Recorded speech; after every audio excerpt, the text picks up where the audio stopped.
Génesis capítulo 6, versículo del 10 al 13.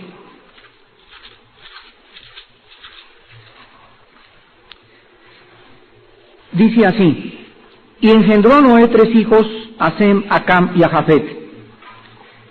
Y se corrompió la tierra delante de Jehová, de Dios, y estaba la tierra llena de violencia. Y miró Dios la tierra, y he aquí que estaba corrompida, porque toda carne había corrompido su camino sobre la tierra. Dijo pues Dios a Noé: he decidido el fin de todo ser, porque la tierra está llena de violencia a causa de ellos. He aquí que yo los destruiré con la tierra. Quiero que veamos el versículo 10 por unos momentos y podamos observar que el Espíritu Santo introduce en esta parte muy especial a los 3 hijos de Noé, a Sem, a Cam y a Jafet.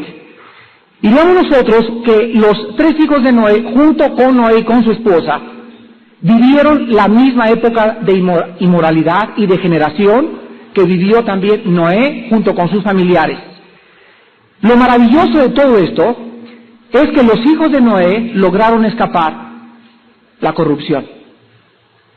Los hijos de Noé no fueron dejados fuera del arca.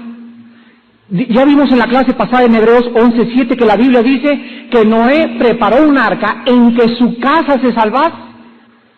O sea, aquí nosotros volvemos a descubrir el por qué Noé era realmente un hombre justo delante de Dios y por qué era un hombre recto. Porque no solamente se preocupó por su vida y sus devocionales y su oración, sino que él constantemente estaba preocupado por sus hijos y su esposa. ¿Saben ustedes por qué lograron los hijos de Noé escapar la corrupción de sus tiempos y por qué nosotros podemos seguir el ejemplo de Noé? Hay 2 factores. Hay 2 factores por los cuales los hijos de Noé escaparon el juicio y la corrupción de la época en que vivieron. En primer lugar, por el testimonio y la enseñanza continua de sus padres acerca de la voluntad de Dios. Vuelvo a repetir, el primer factor que permitió a los hijos de Noé escapar el juicio de Dios era por el testimonio y la enseñanza de sus padres acerca de la voluntad de Dios. ¿Cuántos de ustedes sí le están enseñando a sus hijos la Biblia, pero sus vidas dejan mucho que desear? ¿Cuántos de ustedes realmente tienen devocionales en su casa? Y a lo mejor tienen 3 o 4 devocionales, pero su testimonio privado, la forma como tus hijos ven que tratas a tu esposa. ¿No se imaginan ustedes lo importante que es para nuestros hijos el que ellos se den cuenta de que su papá trata bien a su mamá y de que ellos están viviendo una vida piadosa? Esto es vital para la vida de ellos y para su propia seguridad. Entonces, estoy seguro que Noé no solamente les decía: fíjense que Dios nos ha dicho que nos acerquemos a través de la sangre y a través de las ofrendas, sino que Noé estaba constantemente testificándoles a sus hijos cómo era la vida cristiana. Y en segundo lugar, porque su padre los mantuvo ocupados construyendo el arca. Entonces, esto es absolutamente sorprendente, porque Noé no solamente les comenzó a testificar a sus hijos y a darles buen testimonio, sino que también Noé sabía que la ociosidad es la madre de todos los vicios. Mente vacía, tiempo desocupado, es un taller de Satanás. ¿Y cuántos de ustedes están preocupados por las actividades de sus hijos? ¿Se imaginan ustedes construir un arca durante 120 años? Los hijos de Noé estuvieron no solamente recibiendo alimento, sino que no tenían tiempo libre. Y una de las cosas más importantes para ellos y para nuestros hijos es que nosotros como padres comencemos a preocuparnos realmente cuál es el tiempo que nuestros hijos tienen libre. Porque si sabemos que tienen libre el sábado toda la tarde y nosotros no estamos y nos vamos mi esposa y yo sin saber ni siquiera dónde van a ir nuestros hijos, comenzamos a descubrir dentro de 1 mes o 2 meses que tienen amistades equivocadas. Todos nosotros sabemos con cuántos amigos están saliendo nuestras hijas. ¿Conoces tú personalmente a los amigos de tus hijas? ¿Los conoces personalmente? ¿Sabes quiénes son? ¿Sabes cómo se llaman? ¿Sabes en dónde viven? ¿Sabes de qué familia vienen? ¿Sabes tú con quién van tus hijos los sábados? ¿Sabes tú a la casa y a la fiesta donde van a ir? ¿Sabes tú realmente de qué facha es esa casa? ¿Conoces tú a los amigos íntimos de tus hijos en la escuela? ¿Les has pedido invitarlos a tu casa para conocerlos? Estas cosas contribuyeron a que estos muchachos escaparan de la corrupción de los tiempos de Noé. Y nosotros haríamos bien en seguir el ejemplo de Noé también. Ahora quiero que noten algo, porque hay un hijo de Noé que se desbalagó. Y yo he visto en la Biblia, en los hijos de Noé, en los hijos de Samuel, en los hijos de Saúl, en los hijos de David, y siempre en todas las familias, no importa lo piadoso de la familia, habrá alguien que se quiere brincar las trancas, como dicen en mi tierra. Pero quiero que sepan una cosa: Dios nos promete, queridos hermanos padres, que si nosotros educamos a nuestros hijos, aun cuando fueren viejos, no se apartarán del camino. Fíjense la promesa. La promesa no dice nunca se apartarán. O sea, sí pueden apartarse, pero ¿saben una cosa? Dios los hace regresar. Y lo he visto con mi propia familia. Gracias a Dios, estoy seguro que ahora ya casi mis 4 hijos están en el camino del Señor. Y he visto cómo uno tiró de patadas y quiso brincar por ahí por un tiempecito, y vino el Señor, y las oraciones, y las oraciones, y las oraciones, día y noche, a impactar conciencia en su corazón y convicción de pecado, y nuestros hijos tienen que regresar al camino. Porque así lo dice el Salmo 112, la generación de los justos será bendita. Entonces, aun cuando quieran brincarse por algún tiempo las trancas, nuestras oraciones y la convicción del Espíritu de Dios y el recuerdo de Cristo siempre repercutirá en su conciencia, y nunca podrán vivir en paz por las oraciones de sus padres. Ahora quiero que vean ustedes una cosa importante también, porque dice en el versículo 11 que la tierra se corrompió. Ya vimos que la palabra corromperse en el hebreo es la palabra shachah, S-C-H, A-C-H-A-T-H, shachaf, y significa destruir totalmente. Ahora hay razones, y vamos a estudiarlas en esta noche, por las cuales Dios envía su juicio sobre el mundo. Pero vamos a recordar las palabras de Cristo en Mateo 5:13. Vosotros sois los que impiden el juicio de mi Padre. Se los voy a traducir en otra forma. Vosotros sois la sal de la tierra. La sal tiene 2 características principales. La primera es que la sal impide la putrefacción. La sal impide que la carne se eche a perder. Y en segundo lugar, la sal sirve para dar sabor. Nosotros somos, dijo Cristo, aquel ingrediente y aquel elemento que existe en este territorio ocupado en el cual estamos viviendo, que es el mundo. Nosotros somos los que estamos impidiendo hasta este momento que Dios juzgue el mundo entero. Mientras los cristianos, dijo Cristo, mantengan su sabor. ¿Qué significa mantener el sabor? Mantenerse, como dijo un hermano cuando estaba orando hace unos momentos, mantenerse ardientes por Cristo. Pero cuando el cristiano se comienza a entibiar, y cuando comienza a perder el sabor y ya no le da caldo a la vida, ya sus amigos y amistades lo ven como cualquier hijo de vecina, ya no es diferente a todos los demás, en ese momento, dijo Cristo, no sirve más que para ser pisoteado y hollado por los hombres. Y no hay cosa que desprecien más los incrédulos que un cristiano que está viviendo una doble vida. Un cristiano que tiene 2 bases para su moral. Un cristiano que se guía por el consejo de los cristianos y se guía también por el ritmo del tambor, a como está tocando el mundo. Ahora nosotros debemos recordar entonces que si alguien está impidiendo los juicios de Dios, somos nosotros. Quiero que vean ustedes en Ezequiel capítulo 14, algunos versículos donde nos muestra de qué forma Dios siempre ha detenido sus juicios por causa del testimonio de cristianos.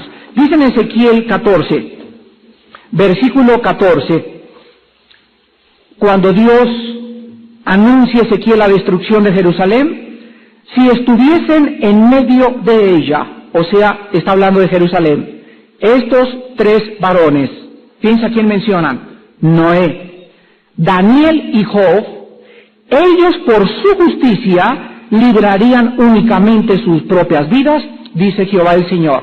Fíjense lo que dice Dios.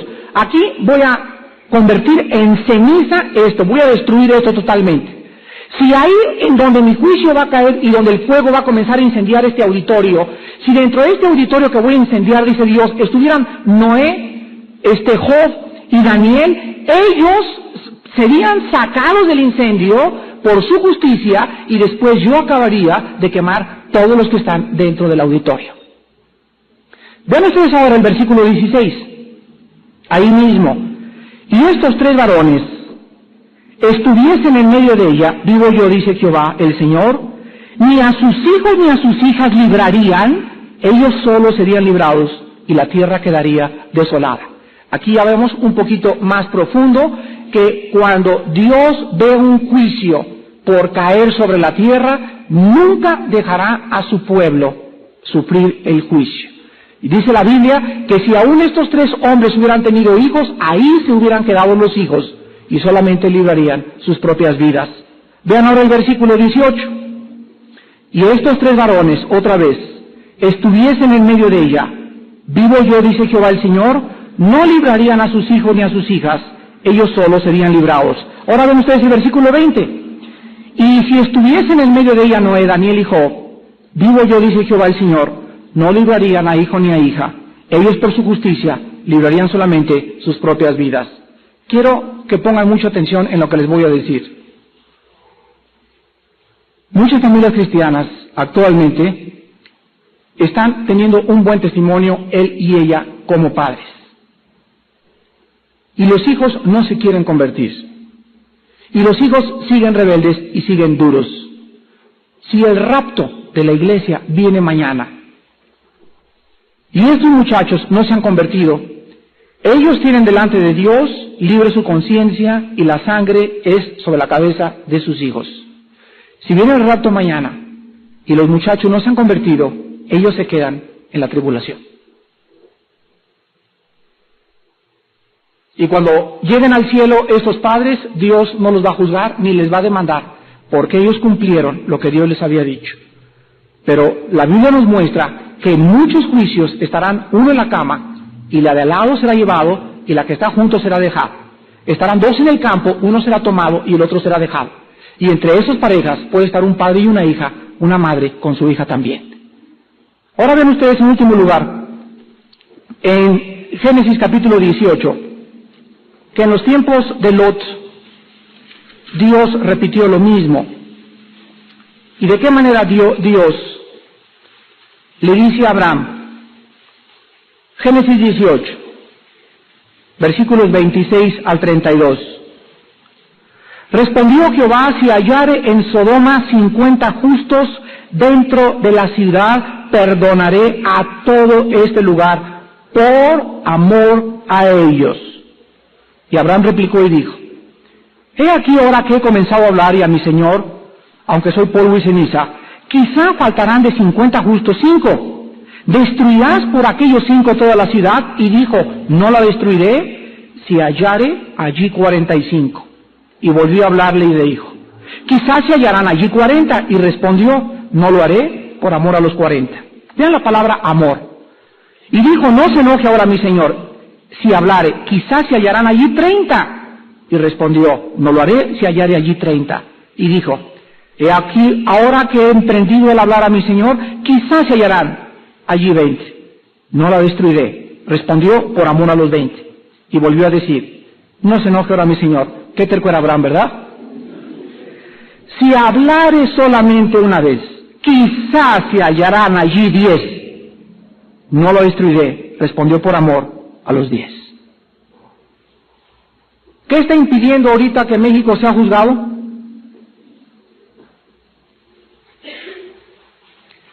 ¿Se imaginan ustedes cuando comiencen a suceder las cosas que anunció Cristo en Mateo 24, donde va a ser el principio de dolores y donde van a comenzar a suceder cosas catastróficas y fenómenos sobrenaturales como temblores, tornados, inundaciones, etcétera, etcétera? Cuando comiencen a caer todas estas cosas, ¿se imaginan por qué el juicio va a comenzar a avanzar y avanzar y avanzar? Simplemente porque por el amor de muchos se enfriará la hermandad cristiana. La maldad va a presionarnos tanto y apretar tanto en contra de nuestras vidas que por esa maldad la propia iglesia de Jesucristo se va a comenzar a enfriar. Y una de las cosas que yo le pido a Dios con todo mi corazón es lo siguiente: Padre Santo, cuando en una iglesia se comienzan a juntar cristianos y nos olvidamos de las necesidades materiales de nuestros hermanos cristianos, el amor se ha comenzado a enfriar en la congregación.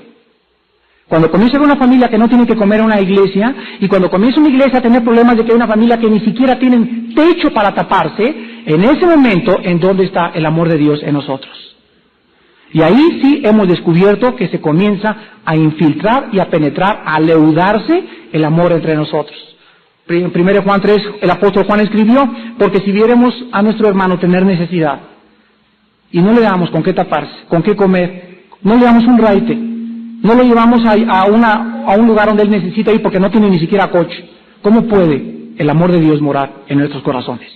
Tengamos cuidado, pues, en no enfriarnos y creer que ser cristiano es alabar a Dios y cantar, etcétera, etcétera. El amor se demuestra en el amor al prójimo. Ahora vayamos nosotros a 2 de Tesalonicenses para ver que el apóstol Pablo escribió que antes de que el anticristo se manifieste, hay un poder en el mundo deteniendo que se desborde la maldad como podría desbordarse. Repito, ahorita hay un poder en el mundo que está impidiendo que nos asesinen, está impidiendo que se degeneren todos, está impidiendo que suceda lo que sucedió en los tiempos de Noé. Y dice así, 2 de Tesalonicenses, capítulo 2, versículo del 3 en adelante: nadie os engañe en ninguna manera, porque no vendrá, está hablando del anticristo, sin que antes venga la apostasía y se manifieste el hombre de pecado, el hijo de perdición, el cual se opone y se levanta contra todo lo que se llama Dios o es objeto de culto, tanto que se sienta en el templo de Dios como Dios, haciéndose pasar por Dios. ¿No os acordáis que cuando yo estaba todavía con vosotros os decía esto? Y ahora vosotros sabéis lo que ¿qué? Lo que lo detiene, a fin de que a su debido tiempo se manifieste, porque ya está en acción el misterio de la iniquidad, solo que hay, otra vez, quien al presente, ¿qué cosa? Lo detiene, hasta que él a su vez sea quitado del medio. ¿Quién creen ustedes que es esto que lo detiene? El Espíritu Santo, o sea, el Espíritu Santo obrando a través de la iglesia. Porque el Espíritu Santo usa a hombres como nosotros débiles para poder impedir los juicios de Dios. Ahora se imaginan ustedes que estamos ahorita deteniendo el juicio de Dios en los tiempos de Noé. Ahora compárenlo, hermanos.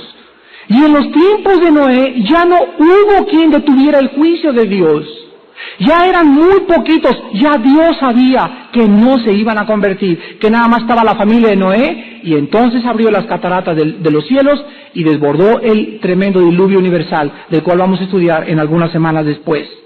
Vamos ahora a hacernos una pregunta, porque quiero en esta noche darles un estudio muy especial acerca de las causas del diluvio universal. ¿Por qué causa Dios mandó el diluvio universal sobre el mundo antiguo? Pregunta número 2. ¿Qué acaso los hombres de la antigüedad tenían algún conocimiento de Dios, del bien y del mal?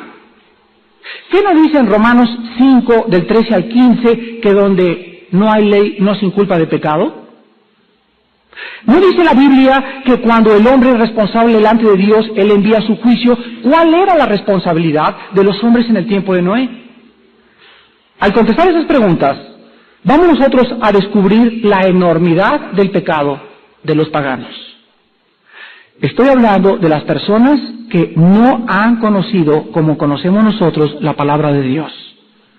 Estos hombres tenían, en primer lugar, dos cosas, y vamos a ver después la otra lista, pero en primer lugar, estos hombres, como cualquier budista, o maometano, o jíbaro, o auca, o tlaxcalteca, o otomí, que nunca haya visto la Biblia, que nunca le hayan testificado de Cristo, el hombre tiene dos testimonios ineludibles.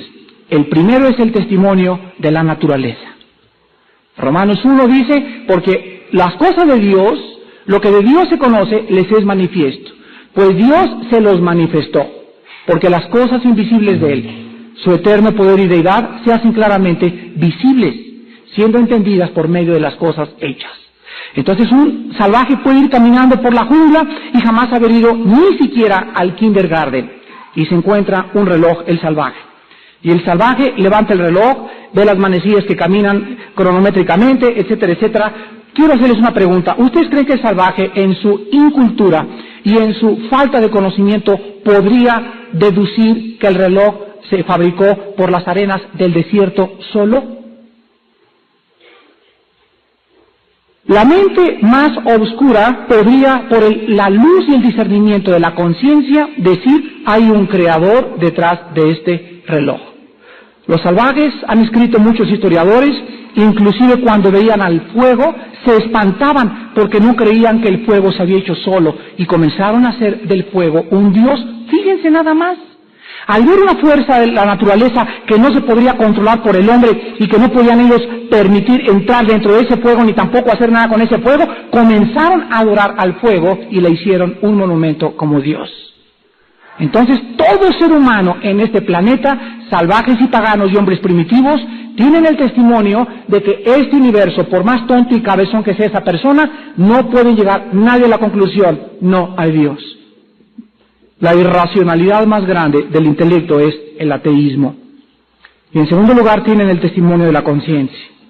Todo ser humano tiene una voz que Dios ha dejado en su corazón. Y esta voz le dice a todo ser humano: matar es malo, robar es malo, la virginidad debe de guardarse en las muchachas, las tribus de África más paganas impiden que las negritas tengan relaciones sexuales antes de casarse. ¿Quién puso en el corazón del hombre todas estas cosas? ¿Quién pudo decirle al hombre: tú tienes que evaluar el bien a través de no robar, no matar, no fornicar, etcétera, etcétera, y el mal haciendo lo contrario? ¿Quién le dijo eso al hombre cuando no conocía la ley de Moisés? Una vez un señor me dijo: es que Dios no existe. Y entonces, usted, lo que usted me está diciendo no es pecado, me dijo. Y le dije: ¿quién le dio a usted el parámetro del pecado? O sea, ¿cómo corrige usted a sus hijos? Le pregunté a este señor ateo. ¿Qué es lo que lo guía a usted o qué base legal o moral tiene para poder decirle a su hija: no fumes marihuana? ¿Sobre qué se basa usted? Si a usted no tiene Dios, inmediatamente usted se está haciendo en un Dios. Porque si no hay Dios, somos dioses. Y si somos dioses, nosotros ponemos las reglas. Y si nosotros ponemos las reglas, nos convertimos en un mundo anárquico. Fíjense ustedes a dónde nos lleva esta clase de lógica elemental: a la anarquía total. Y le dije a este señor ateo: yo le apuesto que su hogar es una anarquía, porque cuando los fundamentos son quitados, dice el Salmo capítulo 11, el justo no puede permanecer. El fundamento de un hogar es la palabra de Dios. Y si yo vengo a mis hijos y les digo: no hagas esto, no hagas aquello, y me dicen mis hijos: ¿y tú por qué tienes un amante? ¿Y tú por qué engañaste a mi madre? ¿Y tú me dices que no fumas marihuana y tú eres un borracho, papá, que cada 15 días te pones una borrachera? En ese momento yo no tengo ninguna base legal para poder educar a mis hijos. Mi hogar se convierte en anarquía. Vayamos ahora al primer ejemplo que la Biblia nos muestra en cuanto a las causas del juicio de Dios. Todos ustedes saben que en 1 Pedro 3:20 la Biblia nos muestra que Dios tuvo una paciencia tan grande, que duró más de 120 años. La paciencia de Dios, dice Romanos 2 también, y su grande longanimidad, espera y espera y espera que tu prima, que tu cuñado, que tú mismo que nos visitas en esta noche, Dios sigue esperando a que tú respondas a su voz, pero llega un momento en que su paciencia tiene un límite. Y vayamos a ver en primer lugar por qué la paciencia de Dios llegó a un límite. En primer lugar, porque el mundo antiguo tenía la promesa de un Redentor. En Génesis 3:15, Dios le dijo a Adán y Eva que de la semilla que vendría de la mujer aplastaría la cabeza. Y esta promesa que Dios les dio a ellos era precisamente para que vivieran esperando al que aplastaría la cabeza de Satanás. Desde que el hombre peca hasta después de la venida de Jesucristo, toda la vida del ser humano, desde Adán hasta nuestros días, es una vida caracterizada por dos cosas: por la fe y por la esperanza. El justo por la fe vivirá, y la fe es la certeza de lo que se espera. Ahí está la esperanza, la convicción de lo que no se ve. Hay dos cosas que rigen a un hombre y a alguien que sigue a Dios: lo invisible y el futuro. Entonces, ellos tenían ya la promesa de un Redentor. En segundo lugar, se había instituido el sacrificio expiatorio. Fíjense ustedes que si ustedes leen Levíticos capítulo 8, Éxodo 38 y 39, van a encontrar que Dios le dice a Moisés, Moisés, trae a Aarón y a todos sus hijos a la puerta del tabernáculo. Ya viene Aarón y con todos sus hijos se paran a la puerta del tabernáculo, y en ese momento le dice a Moisés, trae ahora a la gente, y traen a la gente. Muy bien, lo primero que vas a hacer con ellos, le dice Dios a Moisés, es lavarlos. Entonces agarran a Aarón y a sus hijos y comienzan a lavarlos uno por uno, y en eso los hijos los ponen aparte, y comienza Moisés a vestir a Aarón. Y le pone la túnica, el pectoral, el efod, las dos piedras Urim y Tumim, las campanillas abajo, su manto, etcétera, etcétera. Y ya que está vestido Aarón, en ese momento se mete Moisés al tabernáculo y con aceite comienza a ungir todo el tabernáculo. Comienza a ungir el salón, comienza a ungir el propiciatorio, comienza a ungir todo. Y al final, ya que ungió todo, le dice Dios a Moisés, ahora sí habla a los hijos de Aarón. Y vienen los hijos de Aarón y se paran junto a Moisés, y en ese momento los unge a ellos con aceite. Vean ustedes el orden, por favor. Se los vuelvo a repetir unos momentos más, pero vean el orden. Ya que ungió a los hijos de Aarón, en ese momento agarra el sacrificio, lo degollan enfrente del altar, que tenía 4 cuernos, y los cuernos estaban forrados de bronce. El altar era más o menos aproximadamente como de 1 metro, 1,20 así de altura, y tenía una hendidura alrededor, para que ahí se vaciara toda la sangre. Pero aparte había como 7 cucharas, tenedores y cuchillos para poder partir el sacrificio, y cada cosa tenía un lugar dentro del plan de Dios. En ese momento agarra Moisés la sangre y la vacía, pero antes de vaciarla le pone a los 4 cuernos con el dedo, unta cada 4 con la sangre, y después vacía el resto de la sangre en el suelo del altar. Después se voltea con los hijos de Aarón y los lava. Y después dice Dios, ahora diles que son consagrados a Jehová. Y Dios le dice a Moisés, cuando tú unjas el altar y comiences a derramar la sangre, has santificado el altar y lo has purificado para la expiación. Encontramos aquí que esto nos representa, que todos los que somos llamados a servir a Dios, lo primero que hace Dios es lavarnos con la palabra. Ya vosotros estáis limpios por la palabra que les he hablado. Antes de que Dios me acepte, cuando llego con Dios, yo estoy lleno de llagas, limosneros, aceite, cochinada, y así vengo a Dios. Y me dice Dios, muy bien, te acepto. Pero ahora, para que yo pueda tocarte, tú necesitas estar limpio, y lo primero que hace es lavarnos con su palabra. Después nos viste con las ropas de justicia de Cristo. Nos da una justicia que no podíamos obtener por nuestros propios méritos. En tercer lugar, nos consagra dándonos al Espíritu Santo, porque Él nos unge, y en el momento que yo ya tengo al Espíritu Santo, en ese momento Dios me dice, Armando, desde este momento eres mi sacerdote. Y cada cristiano en esta noche, somos sacerdotes delante de Dios, hemos sido lavados, vestidos y ungidos con el Espíritu de Dios, y desde ese momento, dice Dios, los he llamado para ser un pueblo diferente, para que me sirvan, ya no en el tabernáculo, sino en espíritu y en verdad. Pues en el Antiguo Testamento encontramos algo muy raro. En Génesis 4 llega Abel, y le ofrece una ofrenda a Dios. Un momentito. ¿Qué acaso la primera ofrenda no fue hasta Levítico? ¿Cómo sabía Abel que tenía que traer una ofrenda si no se había dado las leyes de las ofrendas? ¿Qué conocimiento tenía Abel y Caín, los hijos de Adán y Eva, para saber que Dios quería algo? Es que encontramos en Génesis 3:21, tipológicamente, la primera predicación del Evangelio. ¿Recuerdan? ¿Qué es el Evangelio? El Evangelio es 3 cosas. Adán y Eva vienen con sus hojas de parra, tapados y desnudos, se paran delante de Dios, les dice Dios, ustedes no se van a tapar. Las hojas de parra representan las religiones y los esfuerzos humanos por ser aceptados por Dios por nuestros propios méritos. ¿Dios qué hace en primer lugar? Mata a un animal. ¿Qué hubo? Derramamiento de sangre.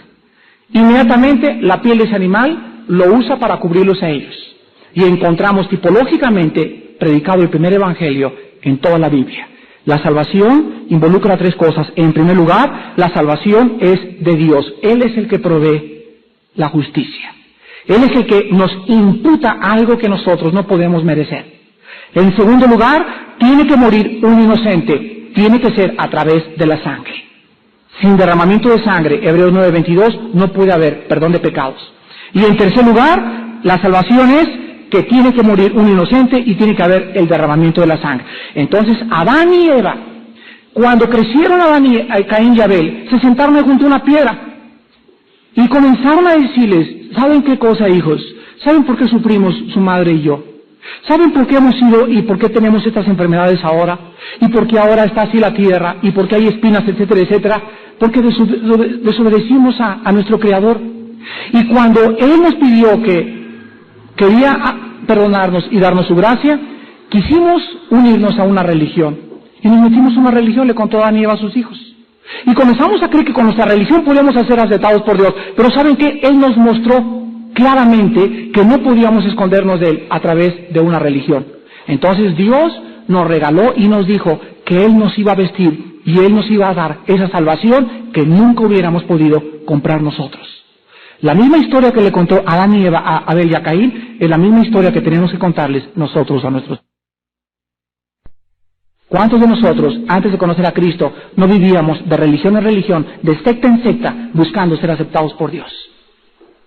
Ahora bien, esta ofrenda que Caín le trajo a Dios no es porque por primera vez en la Biblia, abran sus Biblias en Génesis 8:20, la primera ofrenda o la palabra holocausto, que fue la palabra que se tradujo al castellano del hebreo, en Génesis 8:20, dice la Biblia, edificó Noé un altar a Jehová, y tomó de todo animal limpio y de toda ave limpia, y ofreció, ahí está la palabra holocausto.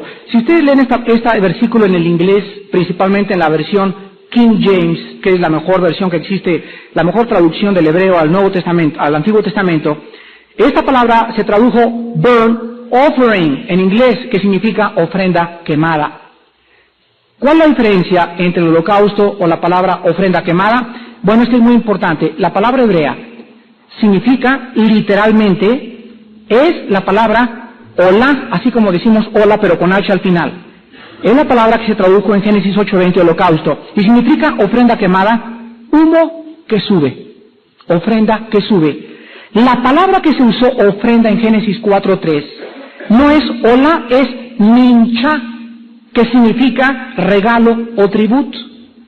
Entonces el regalo de Abel no es lo mismo que la ofrenda que le trajo Noé, porque la primera vez que aparece en la Biblia la palabra hola es en Génesis 8:20. Por eso Dios trajo el juicio, porque los hombres, aunque no sabían exactamente que el rito y las vestiduras y el aceite, la unción y los detalles de la salvación, sí sabían una cosa, que para acercarse a Dios tenía que ser como Dios mandaba. En tercer lugar, el juicio de Dios cayó porque Caín llevaba la marca de su juicio y misericordia. No sé cuántos de ustedes sepan, pero la marca de Caín era un recordatorio para todos los que lo vieran a su alrededor del juicio de Dios sobre su vida. Pero más que nada, la marca de Caín era una advertencia de que el pecado deja marcas. Una vez llegó un hijo con su padre y le dijo, papá, cuando yo le pido perdón a Dios, pues ayer agarré a Paquita y le puse los 2 ojos morados. Y le pegué pero bien feo. Ya le pedí perdón a Dios, ¿por qué no la cura ahora a Paquita? Si ya le pedí perdón a Dios. Entonces este padre le dijo a su hijo, mira hijo, cuelga una tablita en tu cuarto y clávale todos los días, de acuerdo a tus pecados, un clavo. O sea, si pecaste 4 veces, clávale 4 clavos. Si pecaste 8 veces en el día, clávale 8 clavos.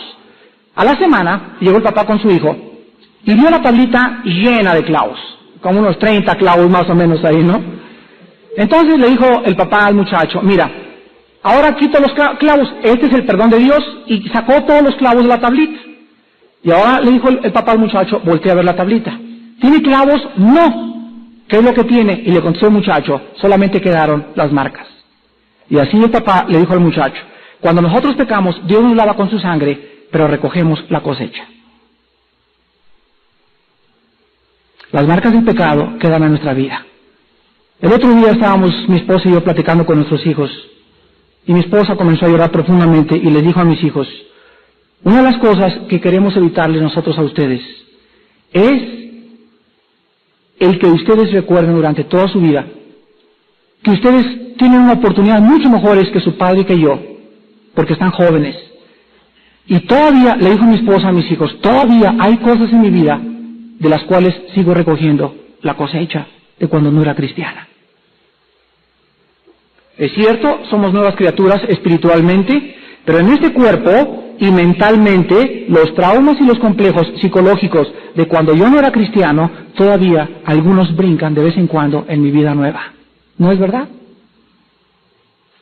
Una vez había un hombre que le decían Pancho el Peleonero, y Pancho el Peleonero tenía un ojo, más bien no tenía un ojo, y le llamaban Pancho el Peleonero, y aparte le...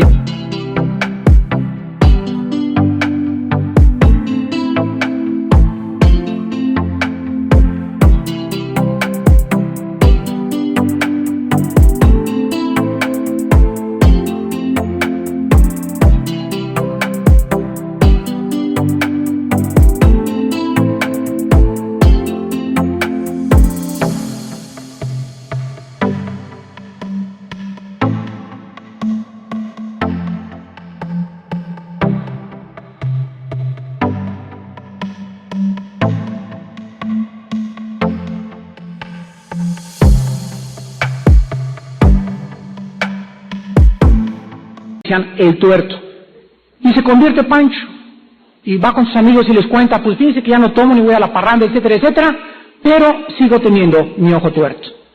O sea, cuando él se convirtió, Dios no le dio un ojo nuevo, le dio un espíritu nuevo y una nueva criatura, pero físicamente y emocionalmente Pancho tenía que seguir recogiendo la cosecha de su alcoholismo en el tiempo pasado. Por eso un individuo que está en drogas, uno que es alcohólico, alguien que fue adúltero, alguien que tuvo 3 o 4 esposas, Dios lo va a perdonar, pero la cosecha la va a recoger en esta vida. No se engañe el hombre, lo que nosotros sembramos, volvemos a recoger. Vemos entonces en cuarto lugar también que se había instituido el sábado. Vean ustedes Génesis capítulo 2. Y dice en el versículo 1, fueron acabados los cielos y la tierra, y todo el ejército de ellos. Y acabó Dios en el día séptimo la obra que hizo, y reposó el día séptimo de toda la obra que hizo. Y bendijo Dios al día séptimo, y lo santificó, porque en él reposó de toda la obra que había hecho en la creación. Escúchenme, esta es la primera vez en la Biblia que se usa la palabra santo. Kadosh, en el hebreo. ¿Saben ustedes cuándo se vuelve a usar la palabra santificó? En ninguna otra parte del Génesis se vuelve a usar. ¿Saben en dónde se vuelve a usar? Hasta el libro de Éxodo, en el capítulo 3, cuando Dios en la zarza le dice a Moisés, quítate los zapatos porque esta tierra es santa. Kadosh, por segunda vez pasaron casi más de 500,000 años hasta el libro de Éxodo, cuando se vuelve a usar esta palabra santo. ¿Y saben ustedes por qué? Fíjense ustedes que lo primero que santifica a Dios, no le dijo a Adán y Eva, lo santifico, no le dijo a las manzanas, lo santifico, no le dijo a los árboles, lo santifico. Lo primero que Dios santifica es el día de reposo. ¿Y saben ustedes qué significa esto? Significa lo siguiente: Dios deja estampado desde el principio de la Biblia que todo aquello que es santo tiene reposo de él.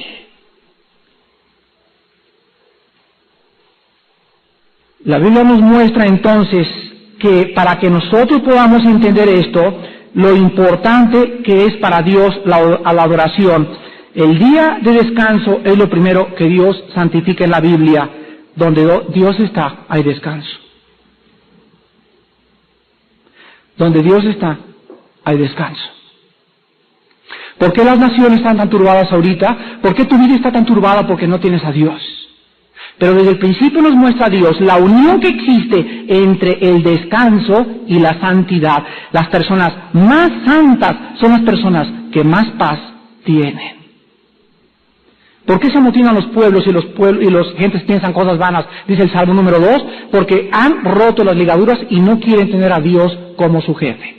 Pero Dios nos muestra entonces, desde este momento, que la institución de un día santo, de separar un día de 6 días, era porque Dios quería que ese día fuera diezmado, para él se podría decir así, para que el hombre recordara que no solo el pan vive el hombre, sino que hay un día para la adoración.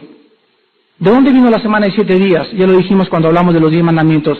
Ningún historiador te puede decir en dónde tuvo la semana de 7 días su origen, más que en la palabra de Dios. ¿Por qué no descansamos 8 días y el noveno trabajamos? ¿Por qué no trabajamos 10 y descansamos el 12º? ¿Por qué tienen que ser 6 y luego unos 7 y en todo el mundo? Porque Dios desde el principio de la creación dijo, el hombre descansará el 7º día, pero desgraciadamente hay miles de personas, millones, que no saben para qué sirve el 7º día. Dios les recordaba con este testimonio al mundo antiguo que Él requería la adoración nuestra. En quinto lugar, la longevidad de los patriarcas les daba testimonio. ¿Cuánto duró Matusalem? 969 años. Adán vivió 930 años. ¿No se han preguntado por qué duraron tanto tiempo?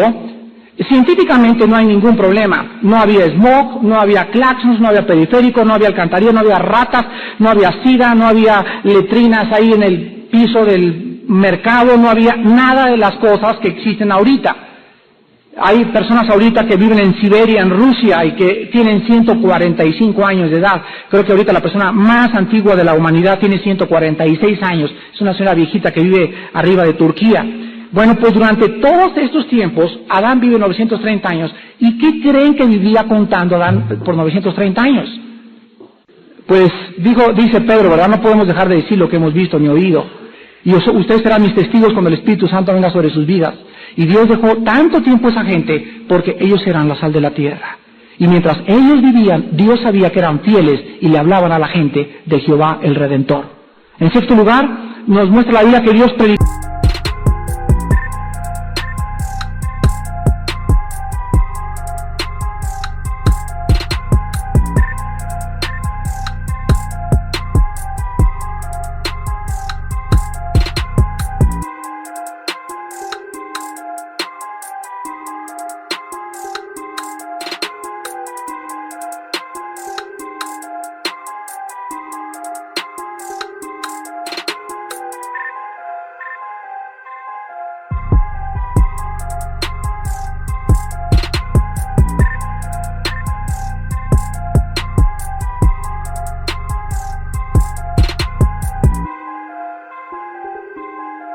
Y vivió, Noé predicó y vivió una vida de fe. Ya lo vimos en la clase pasada. Y en último lugar, dice en Génesis 6:3, aparte de todo eso, dijo Jehová, no contenderá mi espíritu con el hombre para siempre, porque ciertamente él es carne, mas serán sus días 120 años. En último lugar, Dios juzga al mundo, porque también su espíritu les había dado testimonio durante todo ese tiempo.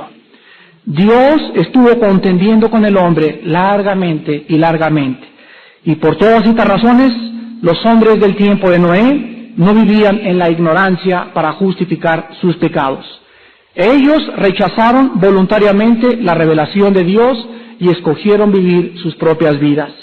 Ahora nosotros en el siglo XX somos 3 veces más culpables que ellos por las 3 razones que les voy a dar. Escúchenme muy bien.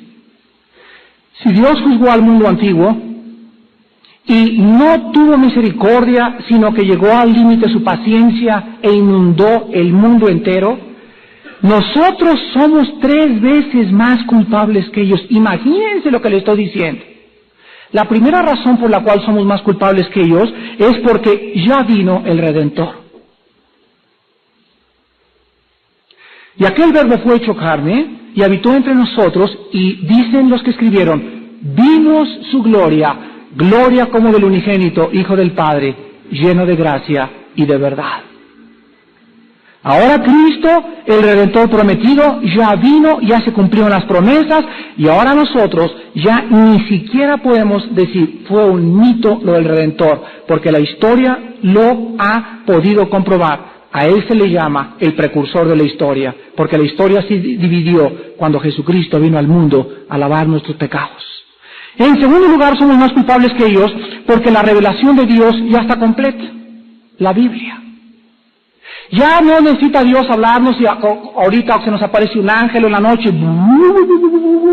o una Santa Catalina que se me aparezca, o tuve un sueño, hermano, y Dios me está diciendo, no conozcamos la Biblia, por favor. Dice Hebreos 1:1, Dios habiendo hablado Muchas veces, o sea, habló más de 3,000 veces, se describe la palabra en el Antiguo Testamento, así dice Jehová, habiendo hablado muchas veces y de muchas formas, o sea, hablaba por sueños, por visiones, Adán y Eva oían su voz, de muchas formas habló Dios en el Antiguo Testamento, dice Hebreos, ahora en estos tiempos nos ha hablado por su Hijo. Dice en la segunda carta del apóstol Pedro, ahora nosotros haríamos bien en estar atentos a esta palabra como a una antorcha que alumbra en lugar oscuro. ¿Hasta cuándo debe ser la Biblia nuestra única luz? ¿Hasta cuándo debe ser la Biblia nuestra única antorcha? Hasta, dice Pedro, que el lucero de la mañana salga en nuestros corazones. ¿Ven? Pero es que Hechos 2 dice que vuestros hijos tendrán visiones y sueños. Un momentito, en ese momento Pedro cita a Joel y en ese momento se cumplió la mitad de la profecía de Joel. Y en ese momento en el libro de los Hechos hubo visiones y éxtasis y sueños. Y esa profecía fue para el tiempo de Pentecostés, pero ellos no tenían la Biblia todavía completa, ni siquiera se había escrito el libro de Romanos, menos el de Apocalipsis. Ahora tenemos la Biblia completa y dice en la última página de la Biblia, el que le agregue o el que le quite será culpable de los juicios de Dios. Y en tercer lugar somos más culpables porque ahora nosotros tenemos una revelación mayor a través del Espíritu que Dios nos ha dado a cada cristiano. En el Antiguo Testamento el Espíritu Santo no había hecho una morada en los hombres. En el Nuevo Testamento ahora Él ha escrito sus leyes en nuestros corazones y en nuestras mentes. El próximo juicio, mis hermanos, será más severo. Y antes de que Dios caiga sobre la humanidad, quiero acabar diciéndoles esto. La próxima vez que Dios juzgue, nos ha dicho claramente que antes que caiga sobre la humanidad, caerá sobre la iglesia primero. Vean ustedes Ezequiel capítulo 9, vamos a ver 3 pasajes. Antes del próximo juicio, la iglesia será purificada. Dice Ezequiel 9. En este pasaje, en este capítulo, encontramos el juicio de Dios sobre Jerusalén. Ezequiel 9, versículo del 4 en adelante. Y le dijo Jehová, le está hablando a los ángeles, pasa por el medio y ponle una señal. Pasa por el medio de la ciudad, por el medio de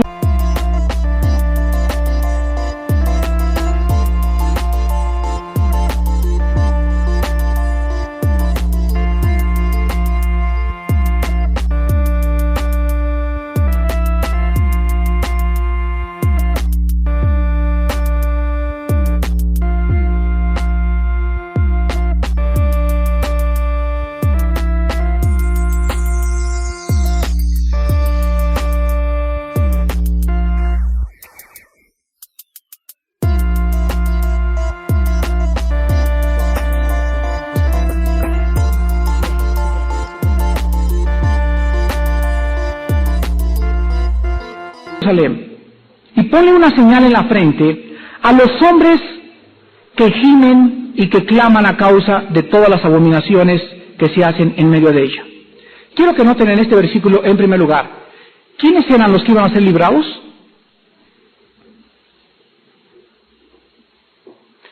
Aquellos cristianos que tenían carga por las almas y por lo que estaba pasando a su alrededor. Nada más. Aquellos que estaban cada noche, oh Dios, mira a mi padre, oh Dios, mira a mi esposo, oh Dios, mira a mis hijos, oh Dios, oh Jesús, ¿cuándo vienes?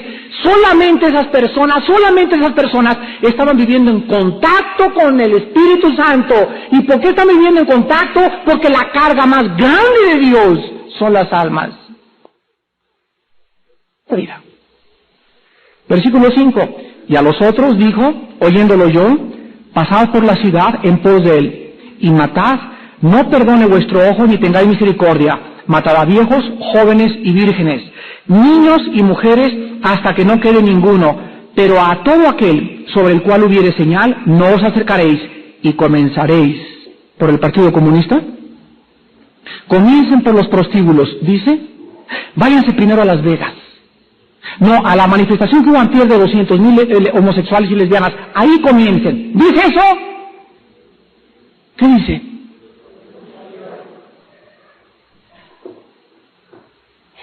antes de matar a nadie en Jerusalén, váyanse al templo, donde dicen que me aman, mas su corazón está lejos de mí. Este pueblo de labios me honra, pero su corazón está lejos, lejos de mí. Veamos otro pasaje en 1 de Pedro capítulo 4, en el Nuevo Testamento. Vean la armonía tan preciosa de las Escrituras. 1 de Pedro 4, 17.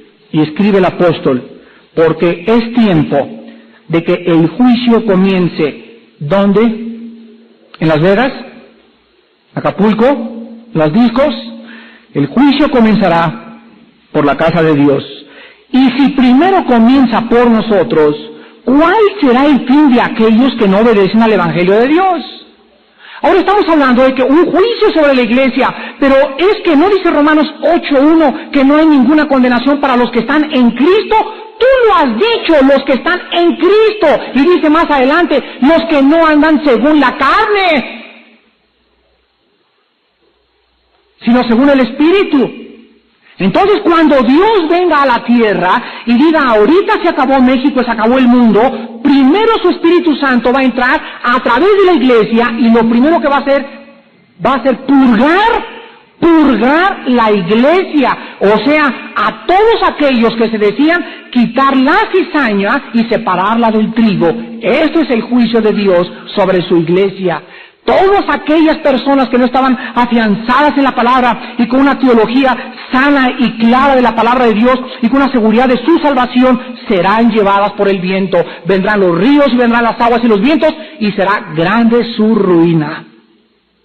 No vas a poder sobrevivir, mi hermano, los tiempos que vienen por tu negligencia y tu falta de consagración a Dios. Y en último lugar, vean ustedes en Daniel capítulo 12, cómo se profetizó en el Antiguo Testamento, también que antes de que Dios viniera, Dios limpiaría y purificaría a su pueblo. Daniel 12, del 9 al 10. Él respondió: anda, Daniel, pues estas palabras están cerradas y selladas hasta el tiempo del fin. Muchos serán limpios y emblanquecidos y purificados. Los impíos procederán impíamente, y ninguno de los impíos entenderá, pero los entendidos comprenderán. Vean ustedes en primer lugar la palabra limpios. Limpios estamos los cristianos, dice en 1 Corintios 6, por la sangre de Cristo. Emblanquecidos porque cada vez que más estudiamos la palabra de Dios, cada vez debemos de brillar más. Y purificados, cuando Él venga, seremos como Él es. Seremos limpios totalmente de la presencia del pecado. Si todas estas cosas van a suceder, ¿cuánto más no debemos andar viviendo de una manera pía y santa? Si Dios no perdonó a los ángeles, sino que los mandó a juicio eterno a las prisiones de oscuridad, y si no perdonó a Sodoma y Gomorra, y no perdonó a los tiempos de Noé, tampoco perdonará al siglo XX. Y el juicio de Dios se acerca. La pregunta es, ¿estás tú preparado para encontrarte con Dios? Oremos.